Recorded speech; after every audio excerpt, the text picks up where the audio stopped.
சாமி. ஆமா ஐயா வணக்கம். என்ன உங்களுக்கு மீச ஒரு மாதிரி மேல மாடி போயிடுச்சு? என்ன ஐயோ, ஒவ்வொருத்தருக்கு வளர்ச்சி ஒரு மாதிரி.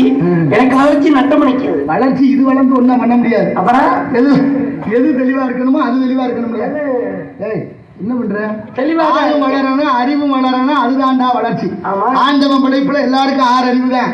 எத்தனை பேர் 6வது அறிவை பயன்படுத்துறோம்? மாவும் மாக்களும் ஐயறிவினவை என்பது தொல்காப்பியம். கம்பரே பாடுறாரு, மக்களும் விலங்கு ஒண்ணுன்னு. இன்னமும் தாய்மார்கள்ட்ட போய் கேட்டு பாரு, அம்மா உங்க வீட்டுக்காரங்க அதான் தெரியும். என்ன ஆடோ மாடன் ஆயிப்போச்சா? தமிழனுடைய மாண்பு ஓரறிவு குறைந்த விலங்கை கூட தாழ்வுன்னு சொல்லல, அக்கின்னு பேர் வச்சேன். எவ்வளவு உயர்ந்த எண்ணமும் நோக்கமும். அதெல்லாம் சரி இருக்குதா? உங்களை எங்கேயும் பார்த்தது மாதிரி இருக்கேன். என்ன எங்கேயும் பார்த்துக்க முடியாது. இல்ல இல்ல, உங்களை மாதிரி பார்த்துருக்கேன் நான். என்னைய பார்க்கறதுக்கான வாய்ப்புகள் நிறைய கம்மி. அப்படின்னா என்னைய பார்த்துருக்கேன்? வெளியிலே இல்ல. எங்க இருந்த? புனல் ஜெயில்ல. ஏன்டா சிறைச்சாலைக்கு எதுக்கு? நாட்டுக்காக போனியா? நாட்டுக்கு பாடுபட்டுக்கு போனியா? இல்ல கப்பலோட்டிய தமிழன் மாதிரி சிறையில் இருந்தியா? இல்ல ஐயா வஉசி சொந்த சொத்தெல்லாம் வித்துக்கிட்டு மாடே இழுக்க திணறுகிற செக்கை இழுத்துட்டு செம்மல் கடைசியா மண்ணனை விட்டு செத்தாரு. அது மாதிரி எதுவும் செஞ்சுட்டு போல. நாட்டுல நல்லவனை பூரா போராட்டல, ஒண்ணுக்கும் புண்ணியம் இல்லாதவனெல்லாம் நாட்டுல கூட்டம் கூட்டம். நான் ஒரு தப்பு செய்யலையா? பாக்கெட்ல இருந்து ஒரு 1000 ரூபாய் எடுத்து செலவு பண்ணேன். அது ஒண்ணு தப்பு இல்லையா? உன் பாக்கெட்ல இருந்து நீ எடுத்து செலவுனா இதுல என்ன தவறு? இல்ல பக்கத்துல இருக்கிற பாக்கெட்ல. அப்போ உன்னை உள்ள வச்சது தப்பு இல்லை. உன்னை வச்சதோட விட்டாங்கல்ல, தப்பிச்சு வந்திருக்கா பத்தியா? இந்த நாடு எப்படிப்பட்ட நாடு? எப்படி நாடு? அடுத்தவனோட துன்பத்தை நினைச்சு தான் துன்பத்துல இருக்கும்போது அடுத்த துன்பத்தை நினைச்சு சிரிக்கிறான். ஏன்னா எதிரிக்கு எனக்கு 2 கண்ணும் போனாலும் பரவாயில்ல, எனக்கு 2 கண்ணும் போனாலும் பரவாயில்ல, எதிரிக்கு ஒரு கண்ணாவது போகணும்னு காமிக்க. எதுக்காக சொல்றேன்னா, ஒரு நாட்டில் உள்ள அரசர் ஒரு அறிக்கை விட்டுருக்காரு. என்னன்னு? இதுவரையிலும் நான் சாப்பிடாத பழங்கள், பழம் ஏதாச்சும் பழம் இருந்தா அதை கொண்டு வந்து எங்க கொடுக்கிறவங்களுக்கு தக்க சன்மானம் கிடைக்கும். சிறப்பான பழம் ஏதாவது இருந்தா, அது நான் பார்க்காத பழம், சாப்பிடாத பழமா இருந்தா, அதே நான் சாப்பிட்ட பழத்தை கொண்டு வந்து கொடுத்தீங்கன்னா கொடுத்தா அந்த பழத்தை திருப்பி அவன் வாயிலே திணிச்சு அனுப்பப்படும். பெரிய நிபந்தனையா இருக்கும் போல இருக்கு. ஒருத்தன் என்ன பண்ணிருக்கா, ஆப்பிள் பழத்தை கொண்டே கொடுத்துருக்கிறேன். ஓஹோ, அது ஆப்பிள்னு சொல்லக்கூடாது, உங்களோட தமிழ் மொழியில சொன்னா குவிலை பழம். ஆமா ஆமா, அது கீழே விழுந்தோன்னு ஐசக் நியூட்டனுக்கு புவியீர்ப்பு விசையை கண்டுபிடிச்சாருன்னு படிச்சோம். அந்த பழத்தை கொண்டு போய் கொடுக்குறான். இதை கொடுத்தவங்க பாக்குறாரு ராஜா, என்றால் ஒரு நாட்டுக்கு ராஜா. நான் என்ன சொன்னேன்? நான் என்ன பார்க்காத பழம் கேட்டு இந்த ஆப்பிள் பழத்தை பார்க்கலையா என்ன அவ்வளவு காவமா அவன் வாயில ஆப்பிள திணிச்சு அனுப்புறான். பரவாயில்ல, அதை கொஞ்சம் நசுக்கி அமுக்கி உள்ள அமுக்கிட்டாங்க. சாப்பிட்டு போயிருப்பேன். அவன் போயிட்டான் வெளியில. சரி, இவனுக்கு அடுத்து ஒருத்தன் போறான், அண்ணாச்சி பழத்தை கொண்டு விடு. ஆக அது முள்ளா இருக்குமேடா. முள்ளா இருக்கும். என்னாச்சு? இவன் கொண்டு போய் கொடுத்தவன அவர் பார்த்து ரொம்ப கோவப்பட்டாரு. ஏற்கனவே கோவத்துல இருக்கு. ஏன்டா ஆப்பிள் பழத்தை பார்க்கணும் விட்டாரா, நீ அண்ணாச்சி பழத்தை பார்க்காம என்னை கேவலப்படுத்துறியாடா? காவக்காரங்க வாய்ச்சல திரும்ப வாய்க்கலன்ட்டாருல்ல. அண்ணாச்சி பழத்தை எப்படி வாயில வச்சு அமுக்கு? அது எப்படி போகும்? வாய் திரும்ப வாய், அது இவ்வளவு பெரிய பழம் எப்படி போகும்? அது அந்த காவக்கார வச்சிருப்பான கத்தி, அதை வச்சு 2 கடவாயை கிழிச்சு உள்ள தள்ளினான். ரத்தம் இங்கிட்டு ஒழுகுது இங்கிட்டு ஒழுகுது. அவங்களுக்கே கண்ணீர் வருது அந்த திணிக்கிறவங்களுக்கு. ஆனா பாருங்க, திணி வாங்குறேன் அவன் சிரிச்சுக்கிட்டு இருக்கேன். ஏன்டா சிரிக்கிறேன்? இவங்க ஏன்டா உன் வாயில வச்சு திணிக்கிறோம் கடை கிழிச்சு விட்டு நீ சிரிக்கிற? என்ன இல்லன்னு அண்ணாச்சி பழம் கொண்டாந்து எனக்கே வாயை கிழிச்சு திணிக்கிறீங்க. இந்த கதியா இருக்கு. பின்னால ஒருத்தர் பலாப்பழம் வச்சு இருக்கிறேன். அவனை நினைச்சேன் எனக்கு சிரிப்பு வந்துருச்சுன்னாங்க. உலகத்தையும் ஒன்னையும் நினைச்சா எல்லாத்தையும் சிரிப்பு தான் வருது. ஏன்னா பிள்ளை எல்லாம் பாருங்க, எப்படி பள்ளிக்கூடத்துக்கு போய் 2 பிள்ளைங்க ஒரு 5 வயசு 6 வயசு இருக்கும். பள்ளிக்கூடத்துக்கு போயிட்டு பள்ளிக்கூடம் சாயந்தரம் பள்ளிக்கூடம் விட்டோன்னு வீட்டுக்கு வந்துக்கிட்டு இருக்கா 2 பிள்ளைகளும் ஆண் குழந்தைகள். இந்த குழந்தைங்க 2 பேர் வரும்போது ஒரு தோப்புக்குள்ள மாம்பழம் கைக்கு ஏற்றுற மாதிரி தொங்குது. 2 மாங்காயை ஒரு பையன் சுத்தமுத்தும் பார்த்துட்டு பறிச்சுட்டேன். ஆசைப்பட்டு சின்ன பிள்ளைகளுக்கு ஆசை வரத்தான். மாங்காயை கொண்டு போய் வீட்டில் கொடுக்க போறது அந்த அம்மா கேட்கறா, ஏதுடா மாங்கான்னு. இந்த மாதிரி வரும்போது தோப்புல 2 மாங்காயை பறிச்சேன்னு ஆசையா இருக்கு கொண்டுகிட்டு வந்தேன். இப்ப உள்ள தாய்கள்லயும் அது ஒரு மாதிரியான தாய்கள். அது என்ன சொல்ற? என்ன 2 குடிக்கிறீங்க? என்ன ஒரு 10 குடிக்காத ஊரியா போட்டுக்கலாம்ல? பக்கத்து வீட்டுல சின்னமாவை கொடுத்துக்கலாம், பெரியம்மாவை கொடுத்துக்கலாம்ல. ஆனா அந்த அம்மா துடிச்சு போனா, ஏண்டா கை தெரியாம திருடலாமா அப்படின்னு பிள்ளைய போட்டு வெளுன்னு வெளுத்து அடிச்சு துவைச்சு இழுத்துக்கிட்டு வர்றான். இழுத்துக்கிட்டு எந்த தோப்புல கொண்டுட்டு வா அப்படின்னு கூட்டிட்டு வந்தா, அந்த தோப்பு கிட்ட வந்தாச்சு. தோப்புல ஒருத்தர் காவக்காரர் இருக்காரு. அவர் பாக்குறாரு, என்ன இந்த அம்மா அந்த பையனை போட்டு இப்படி அடிச்சு எடுத்துக்கிட்டு வர. ஐயா என்னம்மா என்ன பிரச்சனை? ஐயா இங்க வாங்க, என் பையன் பள்ளிக்கூடத்துல இருந்து வரும்போது உங்க மாந்தோப்புல 2 மாங்காயை பறிச்சுட்டு வந்துட்டேன். அது தவறுதான். நான் அந்த பயலை தண்டிச்சிட்டேன், இந்தாங்க உங்களுக்கு மாங்கான்னு கொடுக்க. அவர் சொல்லுவாரு, ஏமா இது ஒரு பெரிய விஷயமா, அவங்க 2 பேரும் வரும்போது பரிசலை நான் பார்த்துக்கிட்டு தான் இருந்தேன், ஏதோ சின்ன பிள்ளைய ஆசையில பார்த்துட்டாங்க போட்டு இருந்தா நீ போய் இருக்கா இவ்வளவு முடியும். அந்த அம்மா கொதிச்சுட்டா. ஐயா 2 மாங்காய் பறிச்சுட்டு வந்தது உனக்கு சாதாரணமா தெரியுதா? என் பிள்ளைய பெற்றதுக்கு நான் பெத்த வயிற்றுல பிரண்டையை வச்சு கட்டுவேன். ஏன்னா நான் அப்படி வளர்க்க நினைக்கல. இன்னைக்கு 2 மாங்காய் திருடுனவே நாளைக்கு 20 திருடுவேன். 20 திருடுனா 200 ஆகும். 200 நாளைக்கு இந்த சமுதாயத்தில் குற்ற வழக்குகள்ல குற்ற பின்னணியில இவன் ஒரு திருடன்னு வாழணுமா? அப்படி பிள்ளை எனக்கு வேண்டாம்டா மாங்கான்னு தூக்கி போட்டான். அப்படி பிள்ளை யார் தெரியுமா? யாரு? அவர் தான் நம்ம புதுக்கோட்டை மாவட்டம் பெருஞ்சுனை கிராமத்தில் பிறந்த முன்னாள் IAS அதிகாரி சகாயம் ஐயா. எதை வேண்டுமானாலும் சகாயமாக பெற்றுவிடலாம், சகாயத்தை வாங்க முடியல.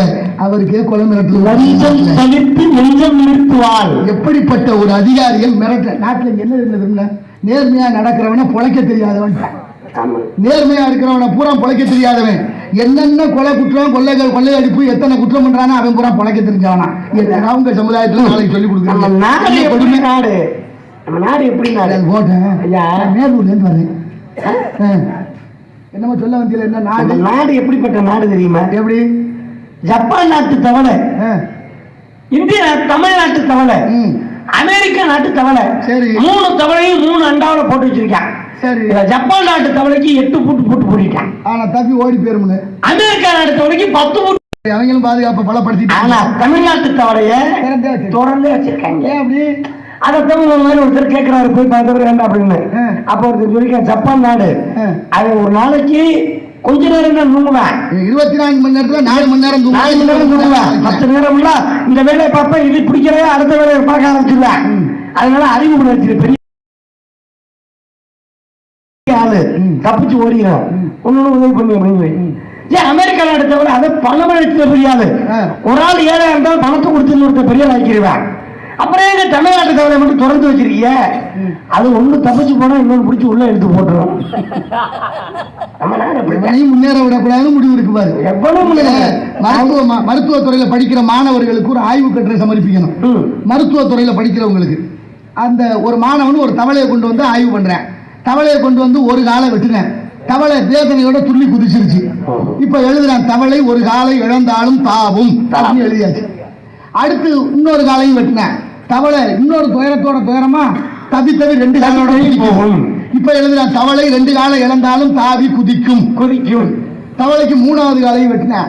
தவளை இப்ப ஒத்த காலோட படாத பாடுபட்டு சிரமப்பட்டு குதிச்சு எப்படியும் தள்ளிவிடும். இப்ப எழுதுறான், தவளை 3வது காலை இழந்தாலும் தாவி குதிக்கும். தவளைக்கு 4வது காலையும் வெட்டிட்டேன். இப்ப எப்படி குதிக்காது? அப்படியே கிடக்கும். இப்ப என்ன எழுதணும்? தவளை 4 காலையும் இழந்து விட்டால் குதிக்காது, அப்படிதானே எழுதணும். ஆமா, எப்படி வச்சிருக்கான் பாருங்க.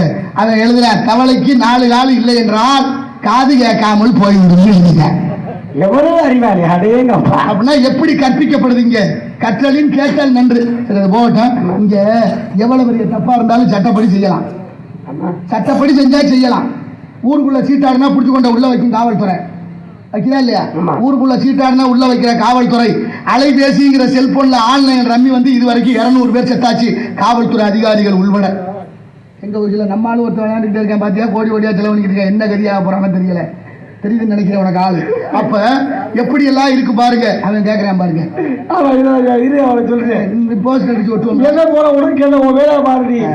இவன் ஓட்ட வாய், நீயே பூட்டு போட்டு, நீயே எலும்புக்கு பூட்டு போட்டு. நல்ல முருகன் பேர் இருக்கு, கணக்கா நடந்துக்க. 2 பிள்ளை இருக்காங்க. தீனதயாளன்னு பேர். தீனதயாளன் யார் தெரியுமா? தொழிலதிபர். கோயிலில் உள்ள சில ஊரா கடத்தின ஒரு பேருக்கு தொழிலதிபர். இது விடுங்க, அப்படிலாம் பேர் வச்சிருக்காங்க. தமிழ் பெரிய பெரிய இடத்து பொல்லாப்பு அரமணை கோழி விட்டு அம்பிகளை உடக்கி. என்னுடைய மூத்த மகன் செந்தமிழ் செல்வனது 5வது பிறந்த நாள். 5வது பிறந்த நாள். ஆகவே தின நல்வாழ்த்துக்கள். வாழ்க வாழ்க. அன்பு பேர குழந்தைக்கு என் மனமார்ந்த வாழ்த்துக்கள். நோயற்ற வாழ்வும் குறைவற்ற செல்வமும் நிறைந்த ஆயுளோடு எம்பெருமான் முருகனுடைய திருவருளாலே கல்வி கேள்விகளிலே சிறந்து விளங்க வாழ்த்துகிறேன். வாழ்த்துக்கள். ஆமா, இங்க சட்டம் கேட்டுச்சு. என் தங்கை வள்ளியும் எனது காதலியும் திணைக்காவல். உன் பேர் என்ன? ராதா ராதான்னு பாடிட்டு கிடந்தேன். ராதா கிளவி ஆகி போய் எத்தனை வருஷம் ஆச்சு? அது அந்த ராதா இல்ல, உள்ள இருக்கிற ராதா. அப்படியா? என் பேரு சுப்பு சுல்தான் சூசை. நமக்கு அந்த பாகுபாடெல்லாம் இல்ல. அதெல்லாம் சரி இருக்கட்டும். இங்க இன்னொரு சத்தம் கேட்டு அது என் தங்கை வள்ளி. வள்ளி நம்பி போனா நீ? ஆமா. நல்ல மனிதன் புள்ள வரலாம். எனக்கு என்ன நல்லா தான் இருக்கேன், ஒன்றும் தப்பு இல்லை. என் குடும்பத்தை பத்தி பேசாதீங்க. என் குடும்பத்தை பத்தி உங்களுக்கு என்ன தெரியும்? அவ்வளவு பெரிய குடும்பம், அவ்வளவு பெரிய குடும்பமா? நல்ல குடும்பம் ஐயா. நல்ல குடும்பம். நான் ஒரு பொண்ணை காதலிச்சேன். தப்பு இல்லை, காதலிக்கலாம். ஏமாத்த எனக்கு மனசு இல்ல. சரி, நேரா போய் எங்க அப்பாட்ட சொன்னேன், அப்பா அந்த பொண்ணை காதலிக்கிறேன், கல்யாணம் பண்ணி வைப்பா அப்படின்னு சொன்னேன். அவர் எங்க அப்பா சொல்றாரு அது நடக்காதுடா, ஒத்துக்க மாட்டேன்டாரு. சரி, ஏப்பான்னு கேட்டேன். அது உனக்கு தங்கச்சி வேணும்னு சொல்லிட்டேன். அப்புறம் காதலிக்கலாம், தப்பு இல்லையா? தங்கச்சி அவங்க வேற நாங்க வேறங்க, எப்படி தங்கச்சி? நான் எங்க அப்பாட்ட கேட்டேன். இருந்தாலும் ஒரு உறவு முறையா பழகுறான், அண்ணன் தங்கச்சி மாமே மச்சான்னு பழகுனா அப்படி அந்த வகையில அப்படி பழகுறாயே. எப்படி தங்கச்சி விசாரிச்சேன். அப்பதான் எங்க அப்பா உண்மை சொன்னேன். என்ன? அவங்க அப்பா ஊருக்கு போயிருந்தேன், அந்த பிள்ளை எனக்கு பிறந்த பிள்ளைன்ட்டேன். இது நல்ல குடும்பமாடா? நல்ல குடும்பம். வீட்டுல சோகமா அழுதேன்.